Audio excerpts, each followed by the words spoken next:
Most people believe the largest hotel robbery in American history was solved by what the thieves took. $28 million in jewels, cash, and bearer bonds carried out the front door of the most exclusive address on Fifth Avenue by 8 men in tuxedos. But the Pierre Hotel robbery of 1972 was never solved. Not because detectives couldn't find the criminals. They found them within months. It remains unsolved because the victims refused to say what was stolen, because admitting what was locked inside those safe deposit boxes would have exposed secrets far more dangerous than any robbery: hidden fortunes, undeclared assets, and lives built on lies that no insurance claim was worth unraveling. Chapter 1: The Corsican Who Understood American Vanity. Charles Pierre Casalasco was not born wealthy, but he was born on the same island as Napoleon, and he carried a conqueror's ambition to New York. He arrived in the city sometime around 1890, a teenager from Corsica with no connections, no capital, and no English worth speaking.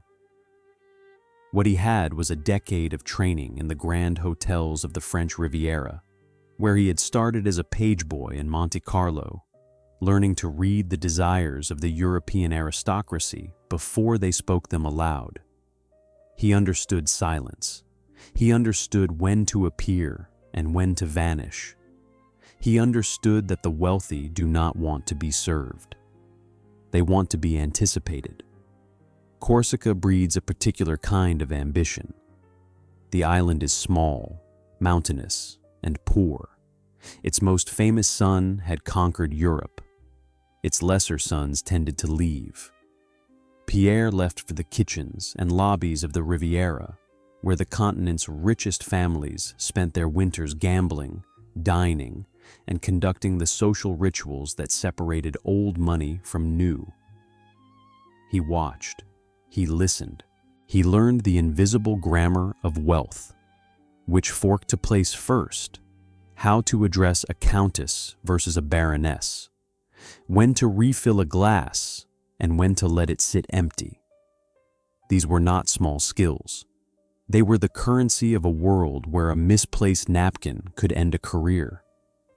By 1900, Casalasco had dropped his surname. He was simply Charles Pierre now. The name was a reinvention, a deliberate shedding of the immigrant past in favor of something that sounded like old French money. It worked. He found work in the dining rooms of New York's finest establishments, and within a few years, he was managing the restaurant at the Ritz-Carlton. Then he opened his own place on Park Avenue, a small restaurant, 44 seats, but the right 44 seats. His clientele included the Vanderbilts, the Goulds, and the Harrimans, not because his food was the best in Manhattan. It was excellent, but excellence alone does not attract dynasties. Charles Pierre offered something rarer. He offered a room where the rules of European discretion applied on American soil. No gossip columns were fed from his dining room. No waiters repeated conversations. The rich came to Charles Pierre's restaurant to eat in peace. And peace, in Gilded Age New York, was the most expensive item on any menu. By the early 1920s, Pierre had his vision. Not another restaurant. A hotel. But not just any hotel. He imagined a residential tower on Fifth Avenue, overlooking Central Park, where the nation's wealthiest families could maintain permanent apartments alongside transient luxury suites.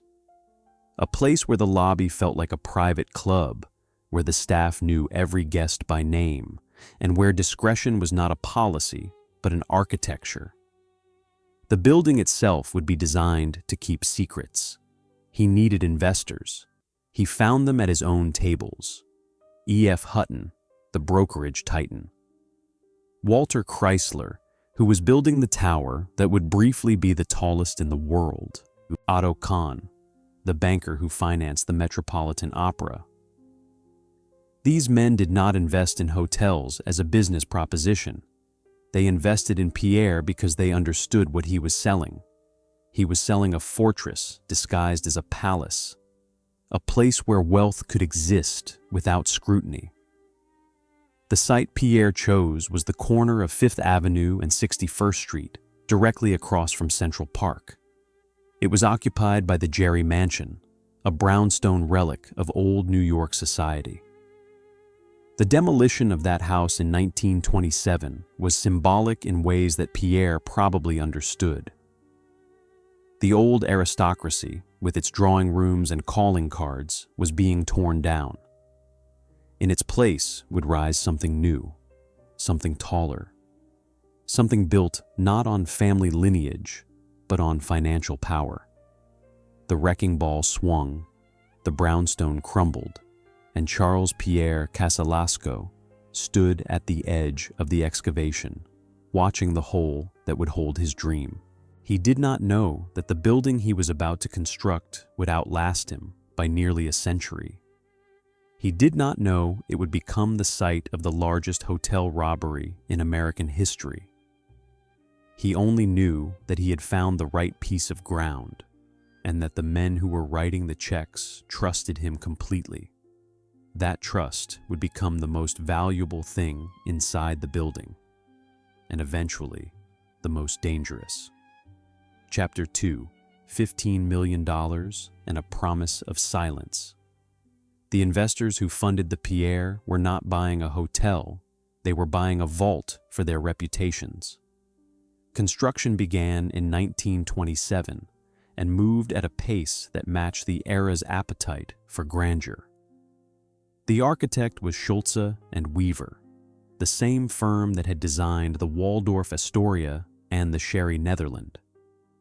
Their brief from Pierre was specific. The building had to feel residential, not commercial. The lobby should resemble the entrance hall of a country estate, not the check-in counter of a business. The corridors had to be wide enough to suggest leisure, not efficiency. Every detail was calibrated to communicate one message. You are not staying at a hotel, you are coming home. The numbers were staggering for the era. $15 million in total construction costs, equivalent to roughly $250 million in today's money. 41 stories, 714 rooms, a copper mansard roof modeled after the Royal Chapel at Versailles, visible from a mile away across Central Park. The building rose from its limestone base in a series of elegant setbacks that satisfied the city's zoning laws while creating a silhouette that was unmistakably European, a French chateau stretched vertically and planted on the edge of the park. The interior featured hand-painted murals, crystal chandeliers imported from France, and marble quarried from the same Italian deposits that supplied the Vatican. The ground floor held a ballroom that could seat 1,200. The basement held something more important. The safe deposit vault was not an afterthought. It was a deliberate architectural decision, and it was Pierre's masterstroke.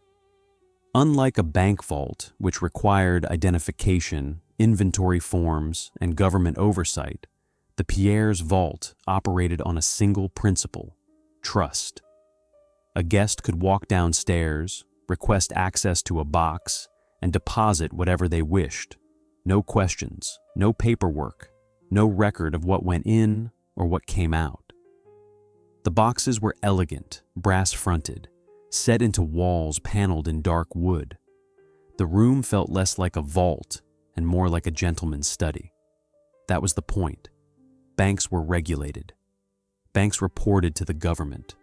Banks asked questions. The Pierre did not. For the class of people who kept apartments on the upper floors and suites on the lower ones, this distinction was not a convenience. It was a necessity. The top marginal tax rate during the hotel's first years hovered around 25% and was climbing. Divorce was scandalous. Mistresses were common. The Pierre's vault offered something no bank in America could match: the absolute absence of scrutiny. On October 1st, 1930, the hotel opened with a gala that announced its ambitions to the world.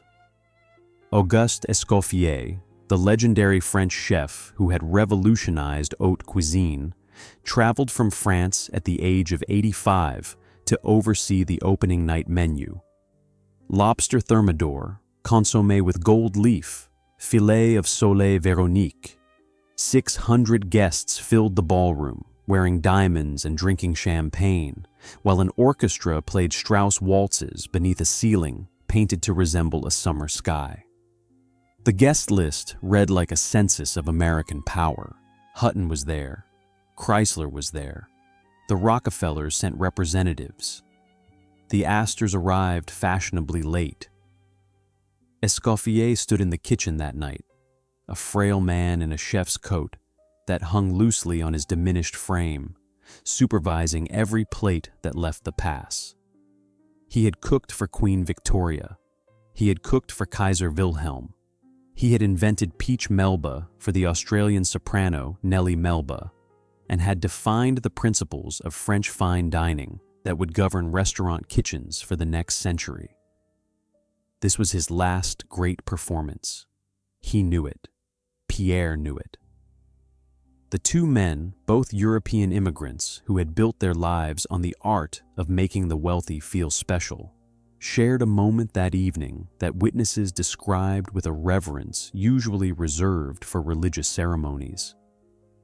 The old master and the ambitious protege, standing in a kitchen that smelled of butter and champagne at the summit of everything they had worked for.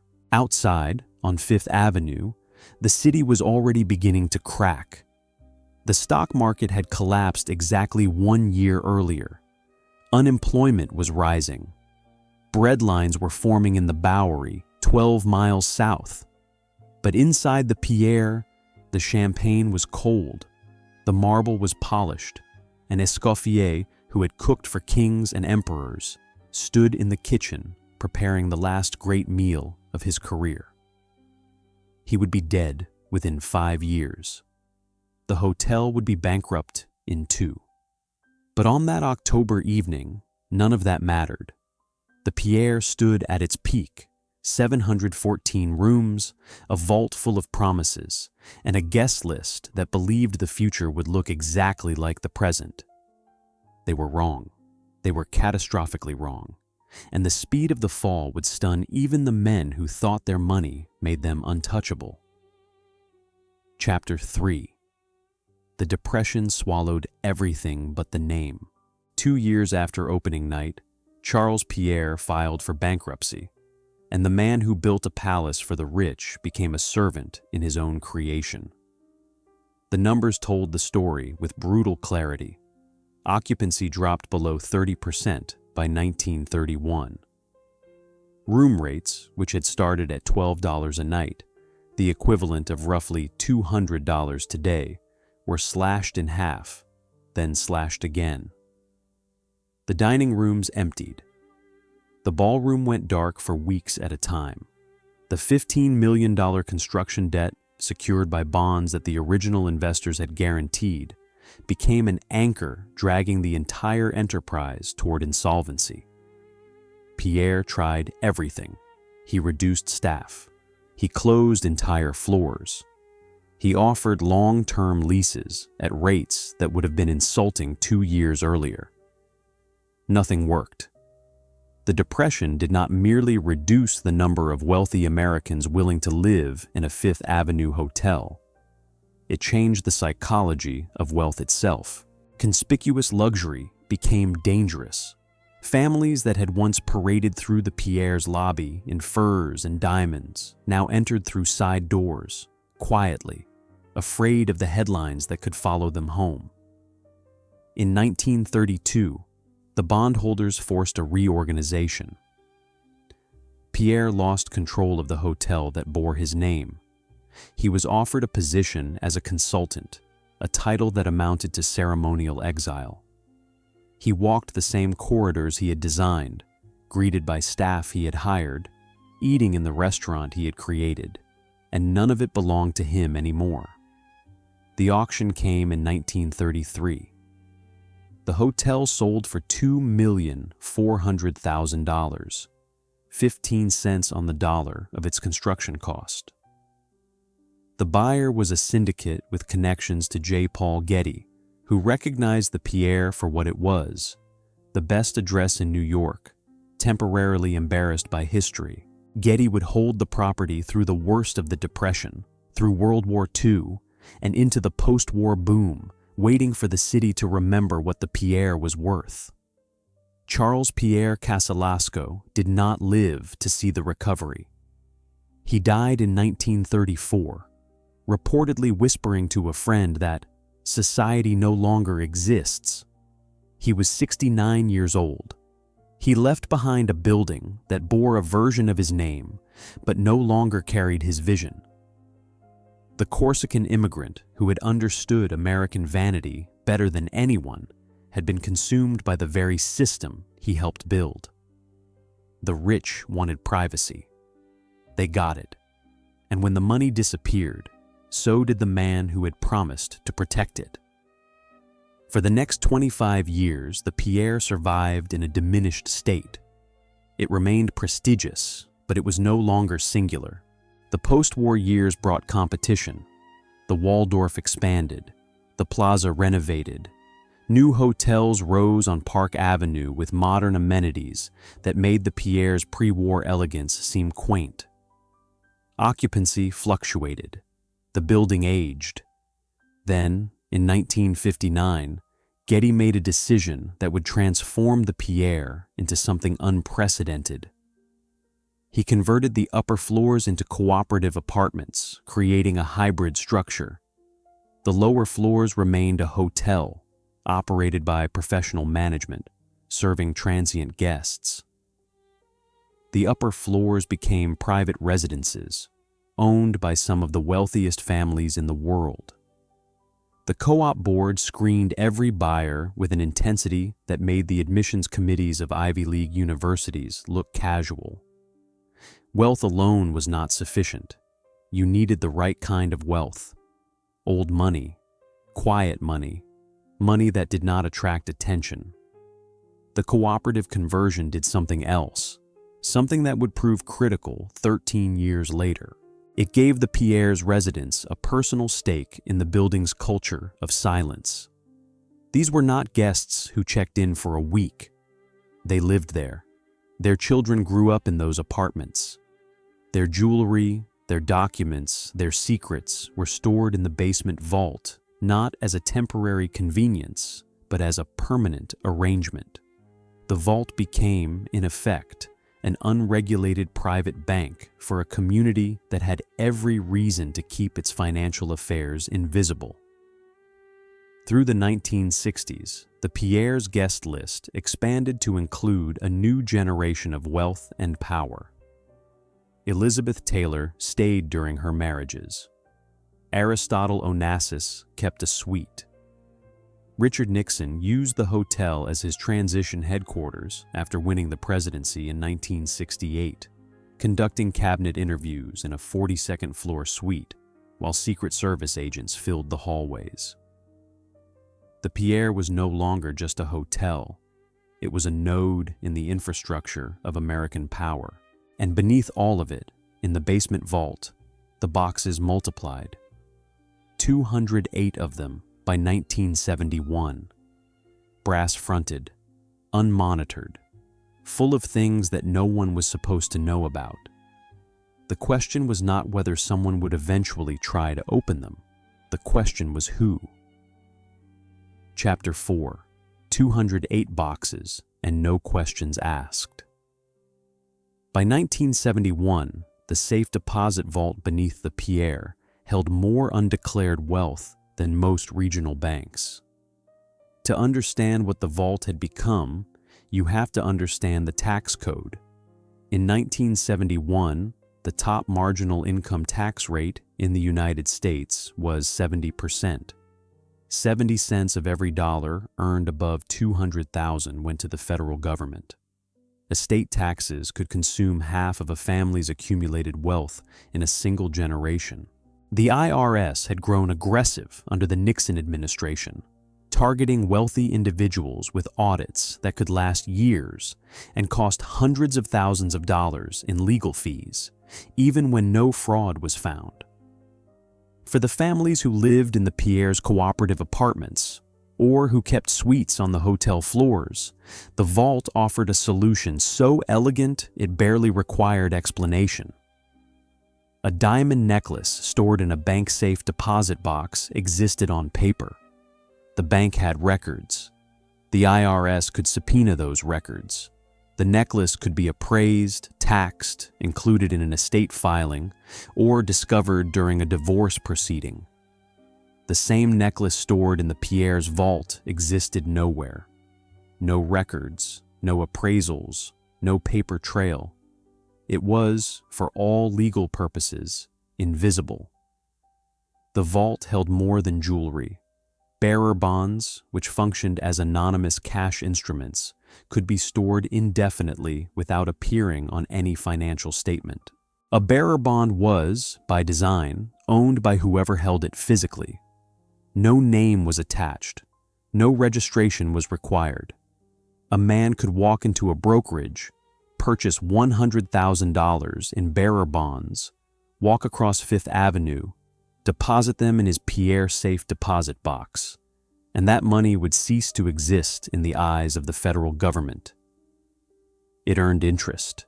It could be redeemed at any bank, and it left no trace. Bundles of currency, unreported income from business dealings that the owners preferred to keep off their books, sat in boxes alongside love letters, photographs, and documents that could end marriages, careers, or reputations. One box might contain $100,000 in undeclared gems. The next might hold the deed to a property purchased under a false name. The box after that might contain nothing more than a stack of letters from a mistress that a wife could never be allowed to find. Divorce in 1971 was a brutal financial affair, particularly for wealthy men in New York. The state required grounds for divorce, and the discovery process could expose every asset, every account, every expenditure. A husband who kept a diamond bracelet in a bank vault might find that bracelet listed in his wife's attorney's filing. A husband who kept that same bracelet in the Pierre's vault could deny its existence entirely. No records, no inventory, no subpoena could compel disclosure of something that officially did not exist. The security protecting this shadow economy was, by any objective measure, absurd. 2 overnight guards patrolled the hotel between midnight and 8 in the morning. Neither was armed. There were no security cameras in the lobby, the corridors, or the vault itself. The vault door, while heavy, was not a modern bank vault door with time locks and combination sequences. It was a steel door with a conventional lock, designed more for the appearance of security than the reality of it. The safe deposit boxes themselves were secured with standard pin tumbler locks. A skilled locksmith could open one in under a minute. A determined thief with a crowbar could pry one open in seconds. The boxes were not bolted to the walls in any way that would resist sustained force. They were decorative as much as functional, brass and mahogany, designed to make depositors feel the weight of tradition rather than the strength of steel. The front entrance of the hotel was controlled by a doorman during the day and a phone intercom system at night. After midnight, a guest or visitor could gain entry to the building by pressing a buzzer and identifying themselves to the night guard over a speaker. There was no verification system. No identification was checked. If a voice on the intercom said they were a guest, the door was opened. This security architecture was not accidental. It was a direct expression of the Pierre's founding philosophy. Charles Pierre Casalasco had designed the hotel to feel like a private residence, and private residences do not have metal detectors, identification scanners, or armed guards. The wealthy families who lived upstairs did not want to feel as though they were entering a fortress every time they came home from the opera. They wanted the lobby to feel like a foyer. They wanted the staff to know their faces. They wanted the experience of wealth without the visible apparatus of protection. The result was a building that combined the contents of a bank with the security of a townhouse. In retrospect, the vulnerability was obvious, but vulnerability requires someone willing to exploit it, someone who understands not just the physical weaknesses of a building, but the social dynamics that created those weaknesses. Someone who knows that the people inside the building are as trapped by the system as the valuables inside the boxes. By late 1971, two men had identified the Pierre as the perfect target. They understood the vault, they understood the security, and most importantly, they understood something that would prove more valuable than any lockpick or gun. They understood that the victims would never tell the truth about what was stolen. The first of those men was a gentleman. The second was a gambler. Together, they would execute the most elegant robbery in American history.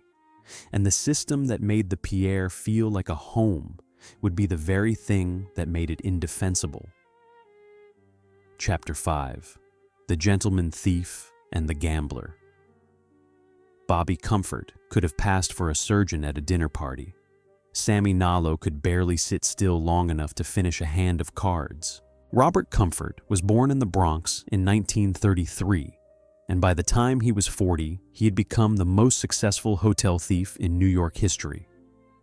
Not the most famous, not the most violent, the most successful. His method was simple and devastatingly effective. He dressed in expensive suits, spoke with quiet authority, moved through hotel lobbies as though he owned the building, and targeted the safe deposit vaults of Manhattan's finest establishments with a precision that bordered on surgical. His resume was remarkable. He had robbed the Sherry Netherland, a few blocks south of the Pierre, and walked out with over $100,000 in jewelry. He had hit the Drake Hotel and the Carlyle, each time using the same approach: impeccable appearance, calm demeanor, and an intimate knowledge of how luxury hotels operated. His masterpiece, before the Pierre, was the theft of nearly $1 million in jewelry from Sophia Loren's suite at the Hampshire House. He had entered the suite while Lauren was at dinner, cracked the room safe with tools he carried in a leather briefcase, and departed without disturbing a single item of furniture. The actress did not discover the theft until the following morning. Comfort was not a violent man. He did not carry weapons. He did not threaten staff or guests. He considered himself a professional, and he treated his crimes with the same attention to detail that a corporate executive might bring to a quarterly earnings report. He studied floor plans. He timed guard rotations. He memorized the names of hotel managers so he could drop them casually in conversation if questioned. In another life, he might have been a successful hotelier himself. Sammy Nalo was Comfort's opposite in every way that mattered. Born Sammy Nalo in the Middle East, he had migrated to New York in the 1950s and carved out a niche in the city's underworld that was built on nerve, charm, and a gambling addiction that consumed money as fast as he could steal it. He ran a nightclub on the Upper East Side that attracted a mix of socialites, minor celebrities, and connected men from the Lucchese crime family. The club was profitable, but Nalo's debts always outpaced his income. He owed money to people who did not send polite reminders. Nalo's connection to the Lucchese family was the critical element. The family controlled criminal operations across a wide swath of Manhattan's Upper East Side, and no major score in their territory could proceed without their approval. That approval came through Christy Tick Furnari, a Lucchese captain who operated from a social club in East Harlem. Furnari was patient, calculating, and utterly ruthless. He did not rob hotels himself. He authorized others to do so, took his percentage, and ensured that the proceeds were distributed according to the family's hierarchy. Any thief who operated without Furnari's blessing risked more than arrest. He risked disappearing. In late December of 1971, Nalo secured a meeting with Furnari. The proposal was simple. The Pierre Hotel, New Year's Eve. The vault would be at maximum capacity. The security was negligible. Nalo had inside information, possibly from a hotel employee, that detailed the guard schedule, the location of the vault, and the method of after-hours entry. He needed manpower, planning, and most critically, Furnari's permission to operate in Lucchese territory. Furnari agreed. His terms were clear. The family would receive 33% of the total haul, off the top, before any division among the crew. This was non-negotiable. Nalo brought Comfort in as the operational leader. Comfort's experience robbing hotels made him indispensable. He knew how guests behaved, how staff responded to authority, how to manage a scene without creating panic. He was the calm center around which the entire operation would revolve. The crew assembled quickly. Donald the Greek Frankos, a contract killer with ties to multiple crime families, would handle the initial entry and physical control of the building. Frankos was dangerous in a way that Comfort was not. He carried weapons as naturally as other men carried wallets, and his reputation for violence ensured compliance from anyone who recognized the look in his eyes. Ali Ben, a Nalo associate, would serve as the inside coordinator. Al Visconti, a Lucchese-connected operative, would manage the hostages. A chauffeur named Country, whose real identity remains disputed, would drive the getaway vehicle. The meeting took place on the night of December 30th, 1971, in the back room of Nalo's nightclub. The plan was reviewed in detail. Entry through the 61st Street service door, subdue the overnight staff, secure all guests and employees in a single location, access the vault, open every box, sort the contents, pack the valuables, exit before the morning shift arrived at 7. They would need tuxedos. They would need handcuffs. 36 pairs purchased from a theatrical supply company on West 46th Street. They would need a black Cadillac limousine, which Nalo had already acquired. And they would need nerve. The kind that does not waver when a guard reaches for a phone, or a guest begins to scream, or the clock ticks past the point of no return. Bobby Comfort had that nerve. He had spent his entire career walking into buildings he did not own and walking out with things that did not belong to him. Sammy Nalo had it too, though his was fueled by desperation rather than discipline.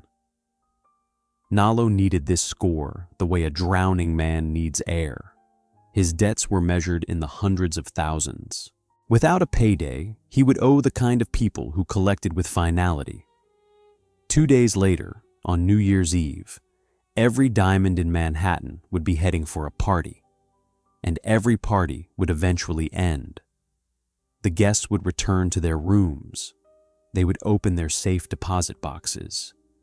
They would tuck their jewels inside and turn the key. And then they would go to sleep, trusting that the Pierre, that monument to discretion, would guard their secrets through the night. They had no idea that 8 men were already watching the building, counting the guards, timing the locks, and waiting for the moment when trust became the most exploitable weakness in the most exclusive address in America. Chapter 6. New Year's Eve, and the fullest vault in America. The thieves chose January 2nd for one reason. Every diamond in Manhattan was sleeping in that basement. New Year's Eve in New York City in 1971 was a spectacle of excess against a backdrop of decay. The city was running a budget deficit that would, within 4 years, bring it to the edge of municipal bankruptcy. Violent crime had increased 40% over the previous decade. The subways were dangerous after dark. Times Square was a corridor of pornography theaters and 3 card Monte dealers. And yet, on the Upper East Side, in the lobbies and ballrooms of the grand hotels, none of that existed. The wealthy occupied a separate city, one that shared geography with the crumbling metropolis, but nothing else.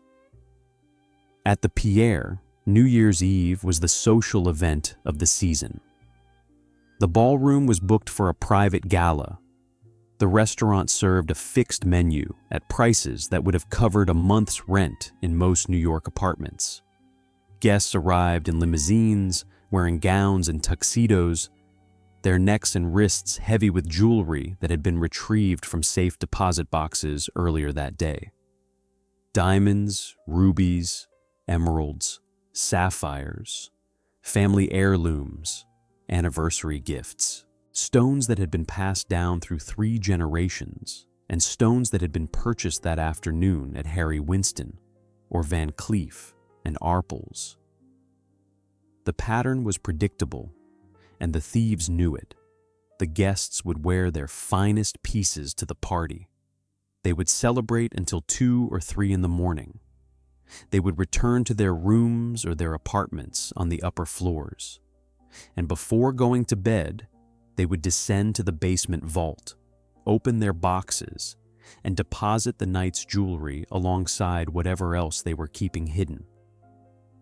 By 4 in the morning on January 2nd, the vault would contain the highest concentration of portable wealth in any non-bank location in the city. The banks, meanwhile, were closed for the holiday. They would not reopen until January 3rd. This meant that anyone who might normally store valuables in a bank vault had no alternative but the Pierre. The timing was a vice, squeezing the maximum value into a single room during the hours of minimum security. In the days before the robbery, the crew conducted final reconnaissance. Comfort visited the hotel at least twice, once as a guest inquiring about room rates, and once as a visitor meeting a friend for drinks in the lobby bar. He noted the guard positions. He timed the intervals between patrols. He confirmed the intercom system at the service entrance. He observed that the overnight staff consisted of fewer than a dozen employees, including the 2 security guards, a night auditor, a switchboard operator, and a skeleton crew of housekeeping and room service personnel. Nalo handled the logistics. The Cadillac limousine was cleaned and fueled. The tuxedos were pressed. The handcuffs were sorted into pairs and distributed among the crew. Small tools for prying open safe deposit boxes were packed into leather cases. 2-way radios were tested. A lookout position was identified on 61st Street, with a clear sight line to both the service entrance and the nearest police precinct. The plan had an elegant simplicity. A limousine pulling up to a luxury hotel in the early morning hours of January 2nd would not attract attention. Men in tuxedos entering the building at that hour would look like guests returning from a party. The uniform of wealth would be their disguise. They would be invisible precisely because they looked like they belonged. At 3:30 in the morning on January 2nd, 1972, the crew gathered at Nalo's nightclub for final preparations. The mood was tense. Francos checked his weapon. Comfort adjusted his bow tie. Nalo paced. The details were reviewed one last time. Entry, containment, vault access, extraction, departure. Each man knew his role. Each man understood that the window was narrow. They had approximately 3 hours before the morning shift began arriving at 6:30. 3 hours to enter the building, subdue the staff, open 208 safe deposit boxes, sort millions of dollars in valuables, pack them, and disappear. At 3:50 in the morning, a black Cadillac limousine pulled to the curb on 61st Street, beside the service entrance of the Pierre Hotel. The engine idled. The street was empty. Snow from an earlier flurry dusted the sidewalk. Across Fifth Avenue, Central Park was a dark expanse of leafless trees and frozen pathways. The copper roof of the Pierre caught the glow of a distant streetlight. A man in a chauffeur's uniform stepped out of the driver's seat and approached the intercom. He pressed the buzzer. A guard's voice crackled through the speaker. "Yes? Reservations. Dr. Foster's party." The door clicked open. The chauffeur held it wide. Behind him, 7 men in tuxedos stepped out of the Cadillac and into the warm light of the service corridor. They moved quickly. They moved quietly. And within 60 seconds, the most exclusive hotel in America was no longer controlled by the people who owned it. What happened next would take 2.5 hours. It would involve 150 minutes of absolute control, $28 million in stolen valuables, a heart attack, a mistress, a lie told to a 911 operator, and $20 bills handed out like party favors. It would also create a silence that would last for decades. Chapter 7. 2.5 hours inside the Pierre. The security guard unlocked the door, and for the next 150 minutes, the most exclusive hotel in America belonged to 8 men with guns and impeccable manners. The first 60 seconds set the tone for everything that followed. Franco moved through the service entrance and had a gun pressed against the security guard's ribs before the man fully understood what was happening. The guard, a middle-aged man named Carl, froze. Francos did not shout. He spoke quietly, almost conversationally, the way a hotel manager might address an employee who had made a minor error. "Hands behind your back. Turn around. Walk." Within 5 minutes, the crew had secured the lobby. The second security guard was located in a small office near the front desk. He was handcuffed without resistance. The night auditor, a man reviewing the evening's receipts at a desk behind the reception counter, looked up to find Visconti standing over him with a calm expression and a pair of handcuffs dangling from one finger. He did not resist either. The switchboard operator, a woman who controlled the hotel's internal phone lines, was cuffed at her station.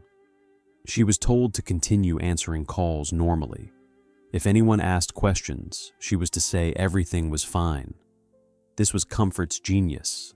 He did not shut down the hotel's communications. He co-opted them.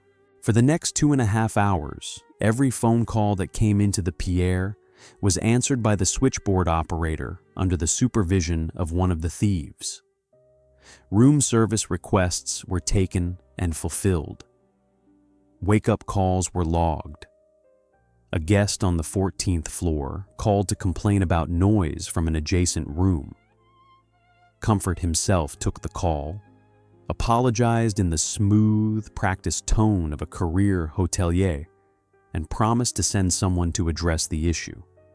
He did not send anyone, but the guest was satisfied. The illusion of normalcy held.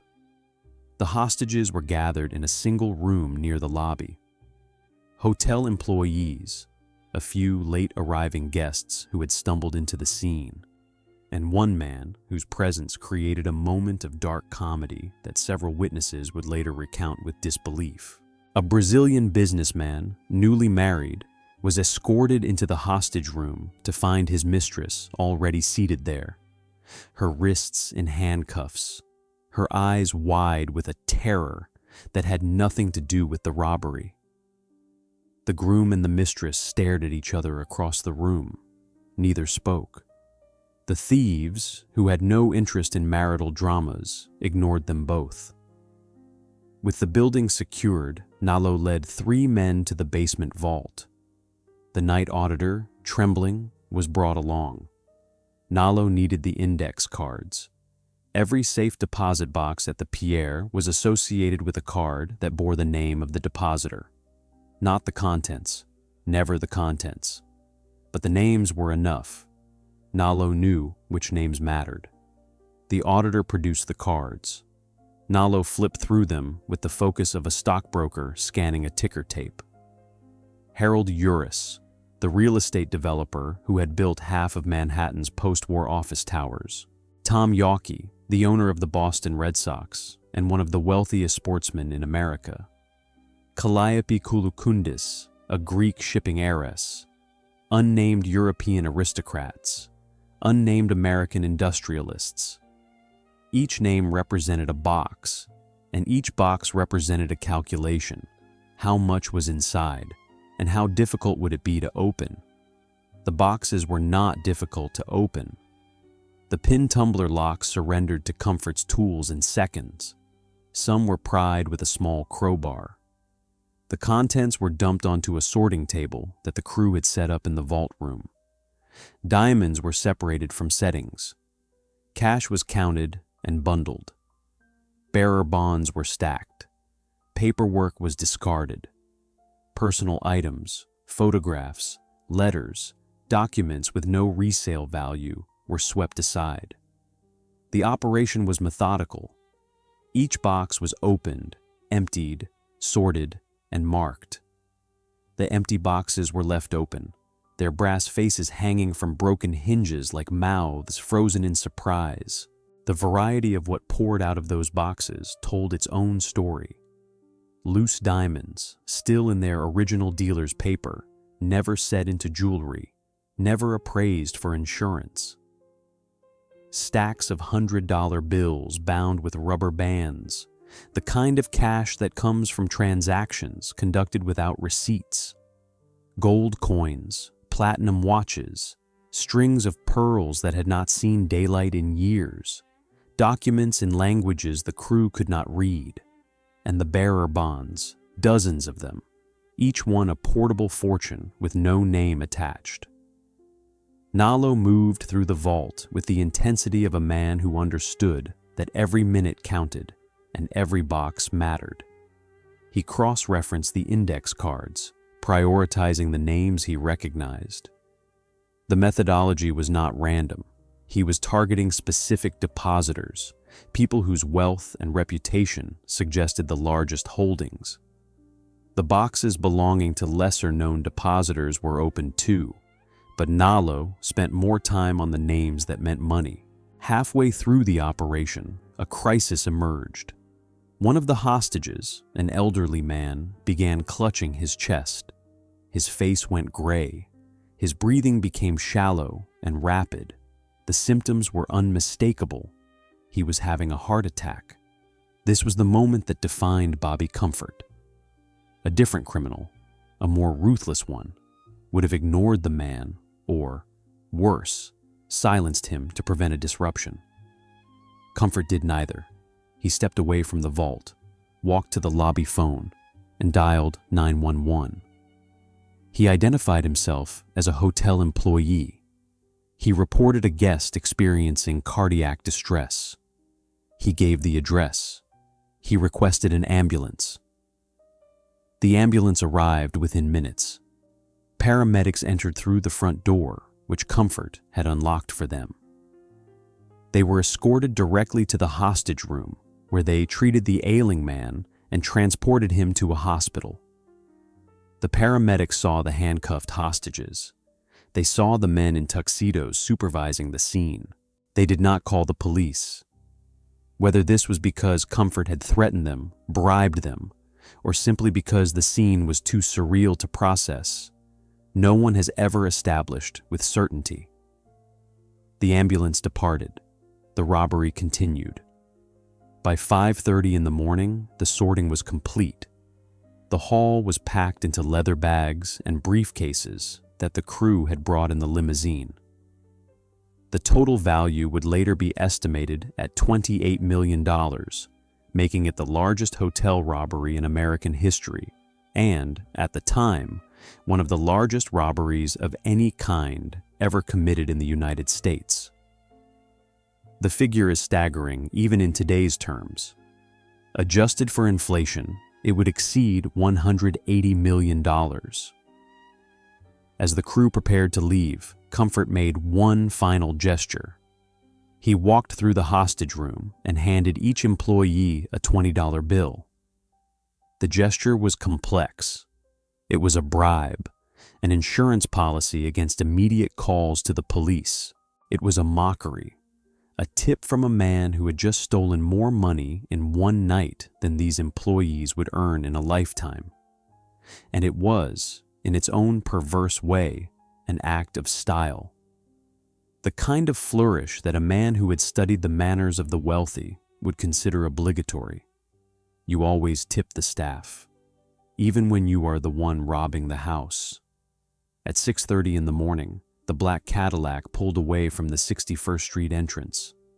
Inside the car, 8 men sat among bags containing $28 million in jewelry, cash, and bearer bonds.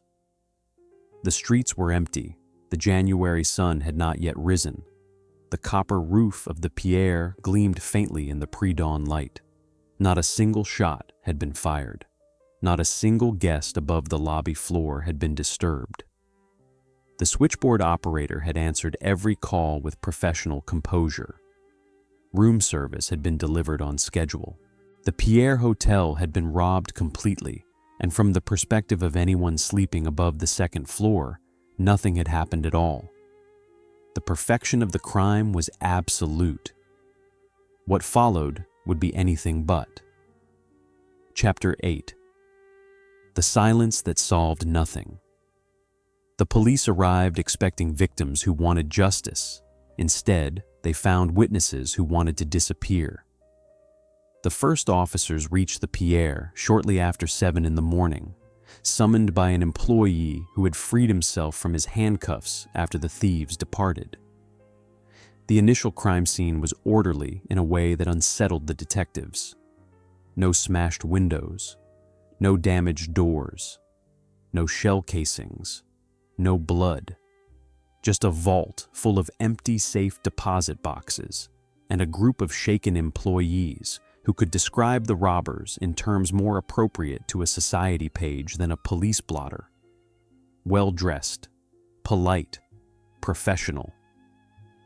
The investigation began with a fundamental assumption that the victims would cooperate. They would file insurance claims. They would describe what was taken.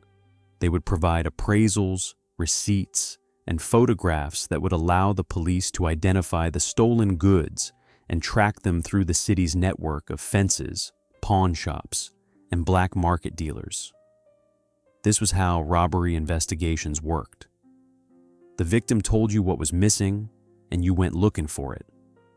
The victims of the Pierre robbery did not cooperate. They did the opposite. They obstructed. The insured value of the contents of all 208 safe deposit boxes was approximately $3 million.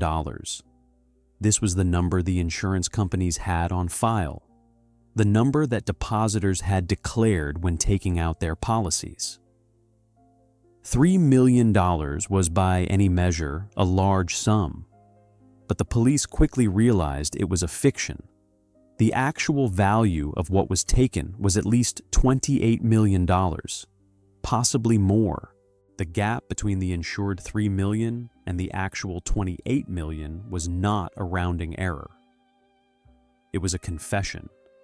$25 million in valuables had been stored in those boxes without being declared to insurers, without being reported to the IRS, and without being acknowledged to spouses, business partners, or courts of law. That $25 million gap was the documentary's thesis, reduced to a single number. The investigators encountered resistance at every turn. box holders who refused to return phone calls, attorneys who issued blanket statements that their clients had nothing of significant value in their boxes, depositors who claimed they could not remember what they had stored. One woman, when pressed by a detective to describe the contents of her box, replied that she believed it contained some old costume jewelry and a few personal letters. Her box had been assigned a number associated with one of the wealthiest families in New York. The case of the Harry Winston necklace became the defining symbol of the investigation's failure. During the weeks following the robbery, police recovered several pieces of stolen jewelry through informants and undercover operations. Among them was a diamond necklace valued at approximately $750,000, crafted by Harry Winston, one of the most prestigious jewelers in the world. The necklace was exquisite. It was also unclaimed. The police knew who owned it. The index cards from the vault told them which box it had come from. They contacted the depositor, a woman connected to European aristocracy, and informed her that her property had been recovered. She denied owning it. She denied ever having a box at the Pierre. She denied knowledge of the necklace's existence.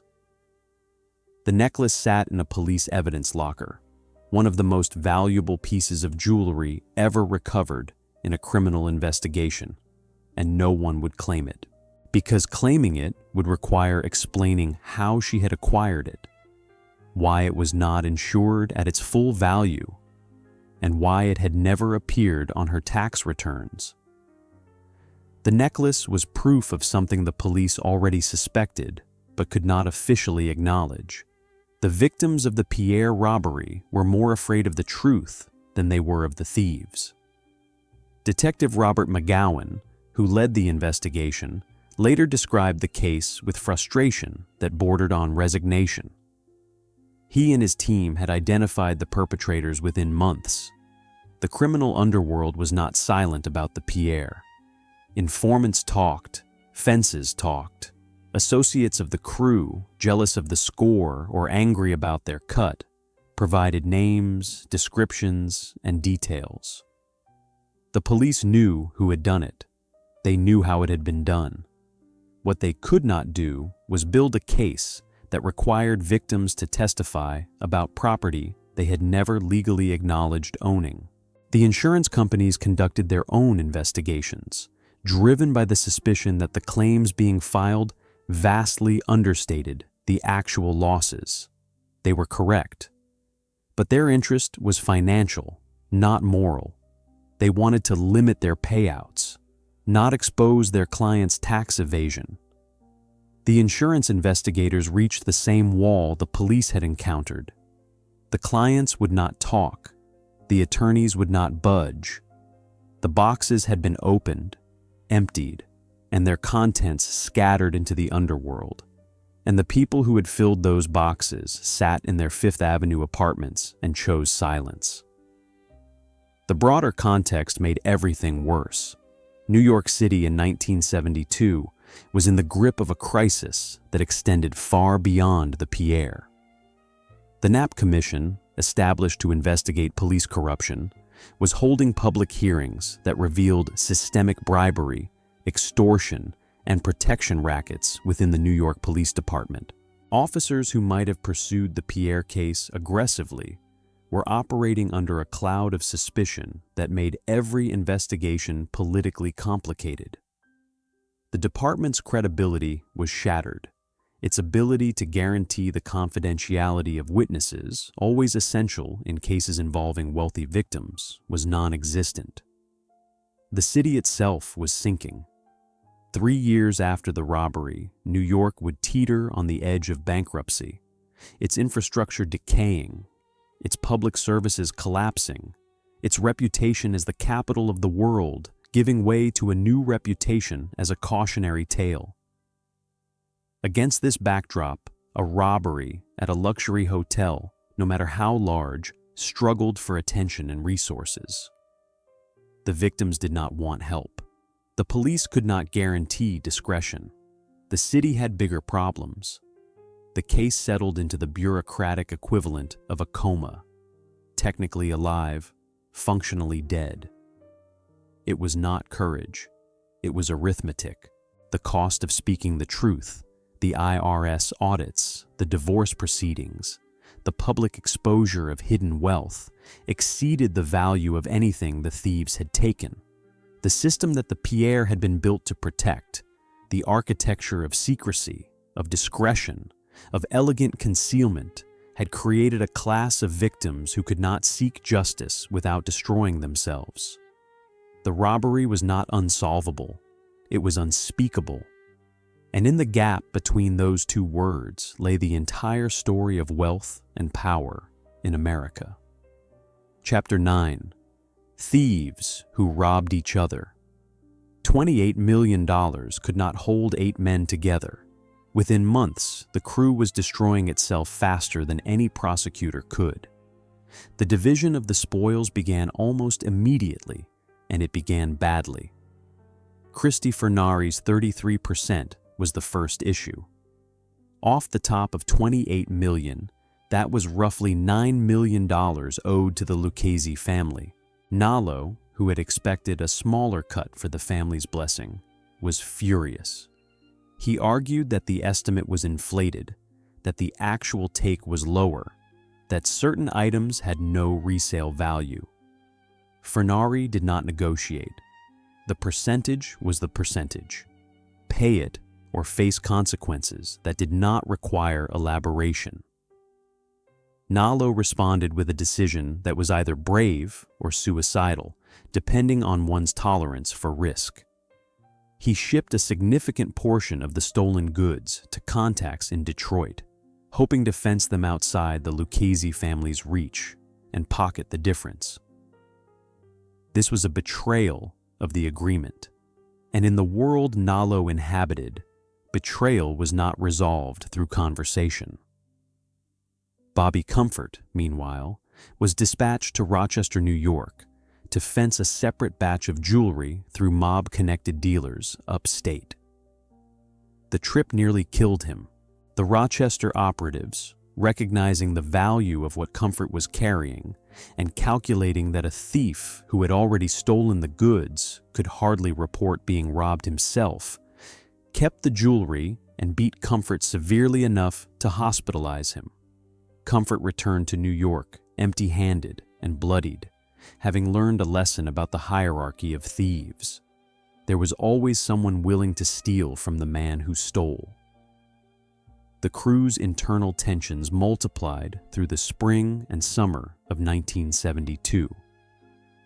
Ali Ben and Al Green, 2 of Nalo's associates who had participated in the robbery, took their share and fled to Europe. They settled in different cities, hoping that distance would provide safety. It did not. They were later found dead, murdered under circumstances that multiple sources attributed to Donald Francos, the contract killer who had led the entry team at the Pierre. Whether Francos acted on orders from Furnari or on his own initiative to recover their shares of the loot has never been definitively established. Francos himself would later claim credit for the killings in a memoir that mixed genuine confession with self-aggrandizing fantasy. The violence rippled outward. Associates of associates were threatened, beaten, or warned. The underworld network that had made the robbery possible became the network through which its participants hunted each other. Trust, that same commodity the Pierre had traded in, collapsed among the thieves with the same totality it had collapsed among the victims. No one believed anyone's accounting of the proceeds. No one accepted anyone's claim of a fair split. The $28 million, which should have set each man up for life, became a poison that corroded every relationship it touched. Another associate, whose identity remains partially obscured by decades of conflicting accounts, disappeared into Mexico with an estimated $2 to $4 million in stolen valuables. He was never found. He was never charged. He simply vanished, one of the few participants in the Pierre robbery who managed to convert his share into a quiet life rather than a violent end. The legal aftermath was as corrupt as the crime itself. Comfort and Nalo were arrested within months, identified by informants who had heard them boasting in the social clubs and bars of the Upper East Side underworld. The case should have resulted in decades of imprisonment.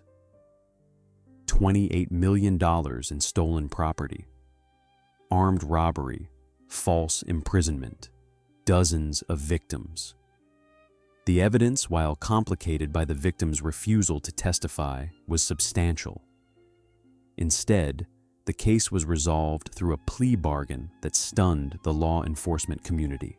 Both Comfort and Nalo pleaded guilty to reduce charges and received sentences of 19 months in prison. 19 months for the largest hotel robbery in American history. To put that in perspective, a man convicted of robbing a gas station of $300 in Queens that same year received a longer sentence. The sentence was the product of a bribe. Justice John M. Tyler of the New York State Supreme Court, who presided over the case, received a payment estimated between $250,000 and $500,000, funneled through intermediaries connected to the Lucchese family. The money was delivered in cash, in stages, through lawyers and fixers who understood that the American judiciary, for all its marble columns and solemn oaths, operated on the same principles as any other institution. Access could be purchased, and outcomes could be negotiated. The bribe was not exposed until years later, and Tyler was never prosecuted. He retired quietly, his pension intact, his reputation undamaged by any official finding. The legal system, which had been built to punish exactly this kind of crime, absorbed the corruption like a sponge absorbs water, quietly and completely. The irony was total. The victims could not seek justice because their secrets would be exposed. The criminals could not be properly punished because the judiciary was corrupted. The police, working simultaneously under the shadow of the Knapp Commission's investigation into departmental corruption, could not pursue the case aggressively without exposing the systemic rot within their own ranks. Every institution that should have functioned, the courts, the police, the insurance industry, the victims themselves, was compromised. $28 million had entered the Pierre's vault as the stored wealth of America's elite. It left as a scattered trail of blood, betrayal, and bribery that reached from Manhattan to Detroit, to Europe, to Mexico. The money did not enrich anyone.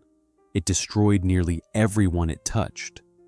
And the Pierre itself stood silent on Fifth Avenue, its copper roof catching the afternoon light, its lobby still polished, its doormen still uniformed, as though nothing had happened at all. Chapter 10. A crime no one could afford to solve. The Pierre robbery remains officially unsolved, not because the truth was hidden, but because every person with the power to reveal it had a reason not to. Consider the interlocking architecture of silence. The victims could not describe what was stolen without exposing tax evasion, hidden assets, and secret lives. The police could not prosecute without victim testimony. The insurance companies could not press claims without revealing that their clients had fraudulently underinsured their holdings. The judiciary had been bribed, and the mafia, which had sanctioned the robbery and taken its cut, had no interest in a trial that might expose its own operations. Each party's silence protected the others. It was not a conspiracy in the traditional sense. No one sat in a room and agreed to keep quiet. It was something more durable than a conspiracy. It was a system, a structure of mutual vulnerability in which every participant was simultaneously a beneficiary and a hostage. the fates of the principal actors confirmed the futility of the entire enterprise. Bobby Comfort served his 19 months and returned to the world he had always known. He did not retire. He did not reform. He continued to operate in the gray zone between legitimate society and the criminal underworld, never again attempting anything as ambitious as the Pierre. In 1986, he died of cancer in a New York hospital. He was 53 years old. Sammy Nalo's end was more violent.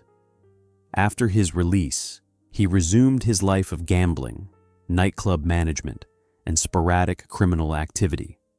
His debts continued to outpace his income. His connections to the Lucchese family, once a source of protection, became a source of danger as he fell out of favor with the men who controlled his world. In 1988, Nalo was shot and killed on a New York street. He was in his 50s. No one was ever charged with his murder. Cristi Fernari, the Lucchese captain who had authorized the robbery and taken his 33%, continued to operate within the family's hierarchy for years after the Pierre. He was eventually convicted on federal RICO charges in the Mafia Commission trial of 1986 and sentenced to 100 years in prison. He died in federal custody.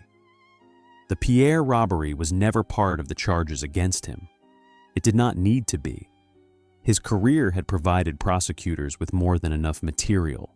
Donald Francos, the contract killer, spent years drifting through the criminal underworld, collecting debts and settling scores, before eventually cooperating with authorities on unrelated matters.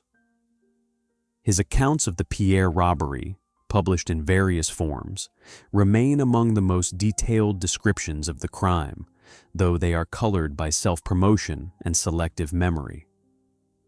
The sole survivor of the original crew who lived long enough to tell the story in full was Nick the Cat Sacco, a peripheral figure in the robbery who entered the Federal Witness Protection Program in exchange for testimony on organized crime matters. Decades after the event, Sacco co-authored a book that provided the most comprehensive account of the Pierre job, including details about the planning, the execution, the bribe to Justice Tyler, and the violent aftermath among the crew. By the time Sacco's account was published, nearly every other participant was dead. The victims had aged out of relevance or passed away themselves. The statute of limitations had expired. The case file gathered dust in a police archive. The Pierre robbery was, for all practical purposes, a crime that existed only in memory and in the gap between two numbers, $3 million insured and $28 million stolen. That gap was never closed. It never will be, because closing it would require the very thing the Pierre was built to prevent: transparency. Chapter 11. The Vault That Changed Nothing. After the largest robbery in hotel history, the system that made it possible did not collapse. It simply moved offshore. The Pierre itself absorbed the scandal with the quiet resilience of an institution accustomed to absorbing anything. The vault was repaired. The boxes were replaced. Security was upgraded. Cameras were installed. The intercom system was reinforced. The changes were real, but they were also cosmetic. The fundamental architecture of the hotel, its commitment to discretion, its culture of unasked questions, its role as a sanctuary for the wealthy, remained intact. In the decades following the robbery, the Pierre underwent a series of renovations and ownership changes that reflected the evolving landscape of global luxury. The Taj Hotels Group acquired management of the property and invested over $100 million in a comprehensive restoration. The lobby was refurbished. The guest rooms were modernized. The ballroom was updated to accommodate contemporary events. The nightly rate climbed past $700 and kept rising. The cooperative apartments on the upper floors remained among the most exclusive residential addresses in New York. The co-op board continued to screen buyers with the same rigor that had defined the building since Getty's conversion in 1959. Wealth alone was insufficient. The right connections, the right references, the right demeanor were all required. The board rejected applicants without explanation, and the rejection carried no appeal. In a city where money could buy almost anything, the Pierre's upper floors remained one of the few places where money alone was not enough. But the impulse that had filled those safe deposit boxes, the wealthy's need for concealment, for financial structures that existed beyond the reach of tax authorities, divorce courts, and public scrutiny, did not disappear with the robbery. It migrated. Swiss bank accounts, which had served European wealth for decades, became increasingly popular among American elites in the 1970s and 80s. The Swiss banking system offered numbered accounts, strict secrecy laws, and a jurisdictional firewall that made IRS subpoenas effectively meaningless. A wealthy American who once stored bearer bonds in the Pierre's basement could now wire funds to Zurich and achieve the same result with greater security and global reach. Shell companies, registered in jurisdictions from Delaware to the Cayman Islands to the British Virgin Islands, provided layers of anonymity that made the Pierre's vault look primitive by comparison. A single asset could be owned by a trust, which was controlled by a holding company, which was registered in a jurisdiction that did not require the disclosure of beneficial ownership. The brass box in the basement had been replaced by a chain of legal entities stretching across 3 continents. The principle was identical, only the technology had changed. The scale of hidden wealth expanded beyond anything the Pierre's depositors could have imagined.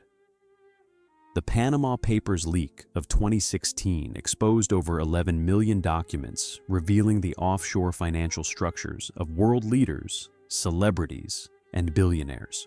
The total value of assets held in offshore accounts was estimated at between $7 and $32 trillion. The Pierre's $28 million vault, which had seemed enormous in 1972, was a rounding error in the global architecture of concealment. The mechanisms changed. The motivations did not. The same forces that drove Harold Uress to store undeclared valuables in a hotel basement, the desire to shield wealth from taxation, from legal proceedings, from public knowledge, continue to drive the creation of elaborate financial structures designed to keep secrets. The vault was analog, the offshore account is digital, but the impulse is identical. The Pierre endured. It stands today at the corner of 5th Avenue and 61st Street, 41 stories of limestone and brick crowned by that distinctive copper mansard roof. The trees in Central Park change with the seasons. The taxis on 5th Avenue have been replaced in part by rideshare vehicles. The doormen still wear uniforms. The lobby still smells of polished wood and fresh flowers. The vault no longer functions as it did. But the building still keeps secrets. Every luxury institution does.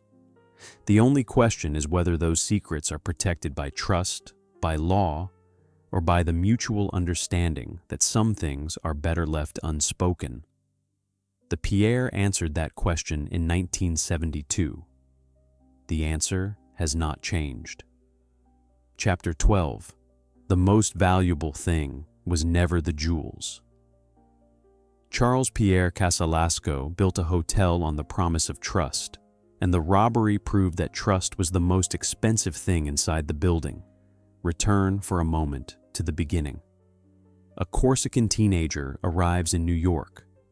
He has no money, no family connections, no formal education beyond what he learned carrying luggage and polishing silver in the hotels of Monte Carlo. What he has is a single, penetrating insight into the nature of wealth. He understands that the richest people in the world do not primarily want comfort. They want discretion. They want to be surrounded by walls that do not talk, by staff that do not remember, by systems that do not record. They want, above all else, to be invisible. Casalasco built his entire career on this insight. The restaurant on Park Avenue, the hotel on Fifth Avenue. Every decision he made, from the design of the lobby to the architecture of the vault, was an expression of a single promise. What happens here stays here. It was a promise that attracted the wealthiest families in America. It was a promise that made the Pierre the most trusted address in New York. And it was a promise that created the conditions for everything that followed. The vault was not a flaw in Casalasco's design. It was the fulfillment of his design. A space with no records, no oversight, no questions. A space where wealth could exist in its purest form, unobserved and unaccountable. The guests who filled those 208 boxes were not misusing the vault. They were using it exactly as intended. The Pierre promised invisibility, and they took that promise to its logical conclusion. The thieves understood this better than anyone. Comfort and Nalo did not merely rob a vault, they robbed a system. They understood that the contents of those boxes existed in a legal shadow. They understood that the victims could not report the full extent of their losses without stepping out of that shadow and into the light of scrutiny they had spent lifetimes avoiding. The robbery was designed not just to steal, but to silence. And it worked.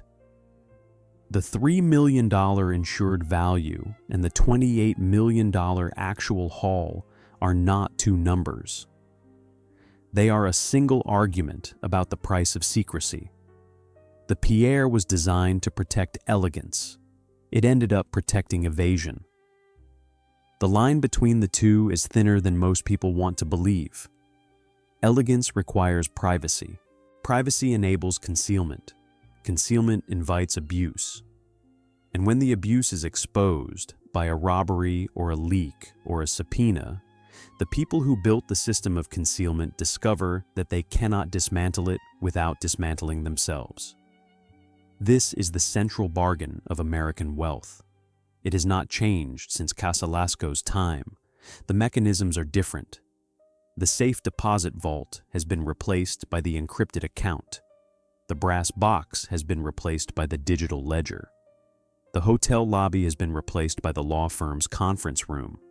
But the bargain is the same. Privacy and privilege require institutions willing to look the other way. And when those institutions are breached, the victims cannot seek justice without becoming defendants. The Pierre robbery did not change America. It did not reform the tax code or regulate hotel vaults or dismantle the architecture of hidden wealth. It did something smaller and more lasting. It proved the architecture existed.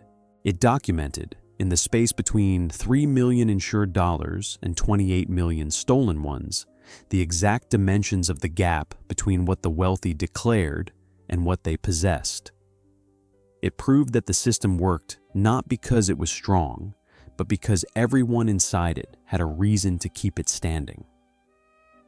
$28 million was stolen from the Pierre Hotel on January 2nd, 1972. Most of it was never recovered. The thieves destroyed themselves fighting over the proceeds. The victims destroyed their own claims by refusing to speak. The judge was bribed. The case was closed. And the building stood on Fifth Avenue, exactly as it had the day before, as though nothing had changed. Perhaps nothing had. Perhaps the robbery simply made visible what had always been true. That the most valuable thing inside the Pierre was never the jewelry, or the cash, or the bearer bonds. It was the silence, the agreement unspoken and absolute, that certain things would never be examined, never questioned, never brought into the light. Charles Pierre Casalasco promised his guests that silence. He delivered on that promise so completely that it outlasted the robbery, outlasted the investigation, outlasted the thieves and the victims and the judge and the detectives. The silence is still there. It is built into the marble and the brass and the copper roof that catches the last light of a winter afternoon on Fifth Avenue. The Pierre stands at dusk, 41 stories, limestone and brick. The doorman opens the door for a guest whose name he knows and whose secrets he does not. The lobby is warm. The elevator is waiting. Somewhere in the building, in a room that visitors will never see, the silence continues. It is, as it has always been, the most expensive thing in the house.